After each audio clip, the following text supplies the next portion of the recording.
আসসালামু আলাইকুম রহমতুল্লাহ বারাকাত। কিছুদিন আগে শুনলাম যাদের মোটরসাইকেল আছে বা যারা মোটরসাইকেল কিনবে তাদেরকে কর দিতে হবে, সরকারকে কর দিতে হবে।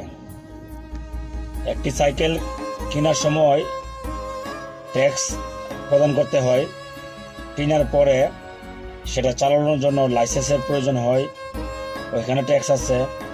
তারপরে ওইটার ফিটনেস, ওইটার গাড়ির কাগজ, নাম্বার প্লেট, এগুলোর জন্য বছরে বছরে ট্যাক্স দিতে হয়। এখন আবার করও দিতে হবে। গতকালকে দেখেছিলাম বলতেছে বাপ দাদার থেকে পাওয়া জমি ওইগুলোর নাকি কর দিতে হবে। আজকে রিসেন্ট কিছুক্ষণ আগে শুনলাম বলতেছে যারা অনলাইনে গেম খেলবে তাদেরকেও কর দিতে হবে। আপনি চিন্তা করতে পারতেছেন যে এটা কোন লেভেলের খেলা খেলতেছে তারা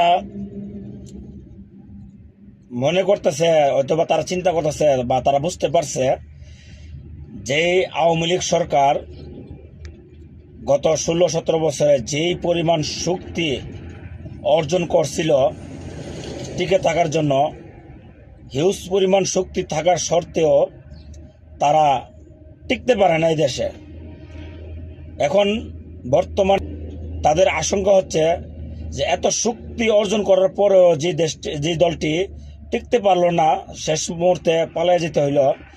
আর আমাদের তো কোনো অস্তিত্বই নেই, আমাদের তো শক্তি এখনো অর্জনই হয় নাই। আমাদের কি অবস্থা হবে দেশের জনগণ খেপলে? তো টুডে টুমরো জনগণ তো খেপবেই, কারণ তারা তো হকের পথে, সঠিকের পথে তারা কাজ করবে না, জনগণের জন্য কাজ করবে না। কারণ তাদের কোনো ইনকাম সোর্স নাই, তাদের ইনকাম সোর্স একটাই, সেটা হচ্ছে আপনার রাজনীতি। এখন দেখা গেছে একটু সেফটির ভিতরে লাগাইলে ভালো হয় না? কেন এন থেকে কই সেফটির ভিতরে লাগাইলে কি ভালো হয় না? কি জন্য বাইরে খাড়া করে আছেন গাড়িটা? মন চাইছে খাড়া করে, ঠিক আছে। গাড়ির রোদ খাওয়াইতেছি, ভিটামিন ডি খাওয়াইতেছি। তাদের আশঙ্কাটা হচ্ছে তারা মনে করতেছে যে সময় খুবই কম, অল্প সময় হাতে আছে, যে কোনো মুহূর্তে জনগণ খেপে যেতে পারে। এজন্য দ্রুত কিভাবে লুটপাট করা যায়, খুব সহজে অল্প সময়ের ভিতরে বেশি পরিমাণ, হিউজ পরিমাণ লুটপাট করা যায়, সেই পন্থা তারা খুঁজতেছে। এজন্য এই ধরনের কর লাগাইতেছে। তারপরে দেখেছে আপনার ট্যাক্স বাড়াইতেছে।